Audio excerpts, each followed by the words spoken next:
The story didn't break with a press conference or an official poster.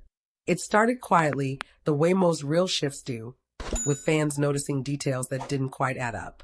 A sketch posted by a Japanese manga artist, a blurred cafe photo in Shibuya, a single English word written in katakana that felt oddly familiar. By the time people connected the dots, Freen and Becky were already in Japan, and nothing about this move was accidental. For years, Japan had been the market everyone whispered about but rarely cracked. It was selective, protective of its culture, and famously difficult for foreign celebrities to truly enter. Yet somehow, in early 2026, Freen and Becky weren't just visiting. They weren't guests. They were part of the story. The first clue came from Cranium, the cult favorite manga studio known for turning psychological drama into mainstream obsession. Fans noticed a new project teased on their internal newsletter. No character names. No plot summary. Just two silhouettes, one sharp and commanding, the other soft but defiant. Longtime readers felt it immediately. The energy was familiar. Too familiar. Then came the leak. A production assistant, reportedly unaware of the global fanbase watching every move, posted a behind-the-scenes photo from a late-night storyboard meeting. On the whiteboard were two names written in English, circled in red. Freen, Becky. The post was deleted within minutes. But it was already too late. What shocked fans wasn't just the crossover. It was the scale. Cranium doesn't license faces lightly. When they do, it means full character embodiment, personality, voice inspiration, emotional arc. This wasn't a cameo. It wasn't promotional art. This was a lead role situation. Two original characters inspired by Freen and Becky, designed to anchor an entire manga arc that would later expand into animation, merchandise, and possibly live adaptation.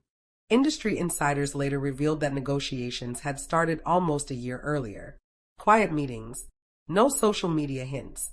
No public sightings. Everything was handled through a small, trusted circle. Freen and Becky had reportedly read early drafts of the storyline themselves, offering notes, discussing character psychology, even influencing how the characters would evolve over time. That alone signaled something new. They weren't just faces. They were collaborators. But while fans were busy dissecting manga panels and translation clues, something else was happening in Tokyo, something even more tightly guarded. It began with real estate chatter. A luxury developer in Minato Ward reportedly closed a deal on a high-floor penthouse under a shell company linked to an international entertainment firm. No names were listed, but the timeline matched perfectly with Freen and Becky's extended stays in Japan. Not hotel stays, not short-term rentals. Extended. Staff at a private elevator access residence later mentioned two foreign women who kept unusual hours. Early mornings, late nights, always together, always low-key. No entourage, no flashing cameras, just quiet consistency. Tokyo, a city that respects privacy if you respect it back, seemed to accept them without question. Fans, however, noticed everything. A reflection in a window during a live stream. A skyline shot posted at exactly the same angle weeks apart on two different accounts. A familiar view of Tokyo Tower glowing in the distance. Slowly, a theory formed. Freen and Becky weren't just working in Japan. They were living there, at least part-time. And the timing made sense. Japan wasn't just a market expansion. It was a reset. After years of intense global attention, shipping narratives, and constant speculation, Japan offered something rare. Structure without chaos. A place where projects were planned years in advance, where privacy was respected, and where artists were allowed to evolve quietly. For Freen and Becky, this wasn't running away. It was moving forward. The manga crossover reflected that shift perfectly. The characters inspired by them weren't loud or flashy. They were layered, complex. One was written as a strategist, calm on the surface but carrying emotional weight beneath every decision. The other was expressive, intuitive, and quietly unbreakable. Fans immediately recognized the balance, the dynamic, the tension that didn't need explanation. When preview pages leaked, the reaction was explosive. Japanese fans praised the emotional realism. International fans flooded comment sections with translations, theories, and frame-by-frame breakdowns. The crossover wasn't just accepted, it was embraced. And with that embrace came something no one expected. Respect. Japanese media, known for being cautious with foreign celebrities, began covering Freen and Becky not as viral figures, but as artists. Interviews focused on process, not rumors, on discipline, not drama, on long-term vision. It was a different tone, and it changed how they were perceived globally. Then came the soft confirmation of the Penthouse, not through denial, not through announcement, through silence. When asked directly during a low-key press interaction about their time in Tokyo, Freen simply smiled and said they were learning a lot. Becky added that Japan felt surprisingly grounding. No clarification, no correction. In celebrity language, that was as close to confirmation as it gets. Fans realized then that the secret Tokyo life wasn't meant to be hidden forever. It was meant to be protected until the work could speak for itself. And it did. By mid-2026, Cranium officially announced the manga series, with Freen and Becky listed as creative inspiration partners. Merchandise sold out within hours. Limited edition prints crashed online stores. Pop-up exhibitions in Tokyo drew lines around the block. Yet still, Freen and Becky appeared selectively. No overexposure. No saturation. Just presence. The Penthouse, the manga, the silence, it all pointed to the same truth. This wasn't a phase. It was a strategy. Japan wasn't a side quest. It was a foundation. A place where Freen and Becky could expand their artistry without noise, build something lasting, and redefine what global stardom could look like when it wasn't chasing attention, but choosing direction. Fans who thought they had seen everything realized they had only been watching the surface. Because what they missed wasn't just a secret apartment or a surprise manga deal. What they missed was the moment Freen and Becky stopped reacting to fame and started designing their future. As summer edged closer, the ripple effects of the Japan move became impossible to ignore. What had started as whispers turned into patterns, and patterns turned into a quiet truth the industry could no longer pretend not to see. Freen and Becky were no longer playing within the usual celebrity cycle. They were operating on a longer timeline, one that most stars never get the patience or the courage to attempt. The next signal came from an unexpected place.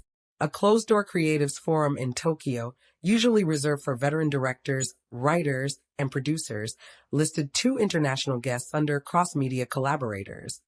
No photos, no bios, just initials, FB. Those in attendance later described the room shifting when they spoke. Not because of fame, but because of clarity. Freen talked about character ownership, about how stories lose power when actors are treated as interchangeable. Becky spoke about emotional continuity, about how audiences sense truth even when it's animated or fictionalized. That conversation changed things. Within weeks, rumors surfaced that the Cranium project was no longer confined to manga. Early animation tests were reportedly underway, with character designs adjusted after feedback from, again, Freen and Becky themselves. Voice direction notes referenced natural cadence and untranslated emotion, a rare approach that suggested the characters weren't meant to be dubbed into neutrality. They were meant to feel lived in. And then came the cultural shift fans didn't expect. Japanese fan artists began drawing Freen and Becky not as celebrities, but as archetypes, symbols of duality, trust, and restrained intensity. Essays appeared on Japanese forums analyzing their dynamic through storytelling theory. One viral post described them as modern muses who don't ask to be seen, but are impossible to ignore. It was poetic, it was serious, and it was miles away from the usual fandom noise. Back in Thailand and across international spaces, fans felt the difference too. There were fewer updates, fewer public appearances, but when Freen and Becky did surface, everything felt intentional. Their styling shifted, cleaner lines, muted tones, subtle references to Japanese minimalism. Interviews focused less on past projects and more on philosophy, on what kind of legacy they wanted to build, on sustainability, not speed. Then, quietly, the Tokyo Penthouse stopped being a rumor. A respected Japanese lifestyle magazine published a feature on global creatives reshaping Tokyo's private art scene. No names in the headline, but inside, a section described a high-rise residence where 2 foreign actresses hosted monthly script-reading salons. Invite only, phones off, conversations deep. The description matched every fan theory down to the view of the skyline. Still, no names were printed. That restraint said everything. By autumn 2026, industry insiders began calling it the Japan chapter. Not as an escape, not as a reinvention, but as a recalibration. Freen and Becky weren't chasing validation from a new market. They were aligning with a culture that valued patience, mastery, and quiet excellence. In doing so, they were rewriting the rules for what Asian global stardom could look like. And perhaps the most striking part? They didn't announce any of it. No dramatic statements. No new era captions. No farewell posts to their old lives. They simply kept working. Building. Choosing depth over noise. Letting projects speak before publicity ever could. Fans who once tracked every move learned a new way of watching, less frantic, more trusting. They began to understand that some stories unfold best when they're not constantly narrated. The manga crossover would eventually premiere to record-breaking numbers. The animation announcement would follow. And yes, one day, Freen and Becky would acknowledge Tokyo more openly. But by then, the truth would already be clear.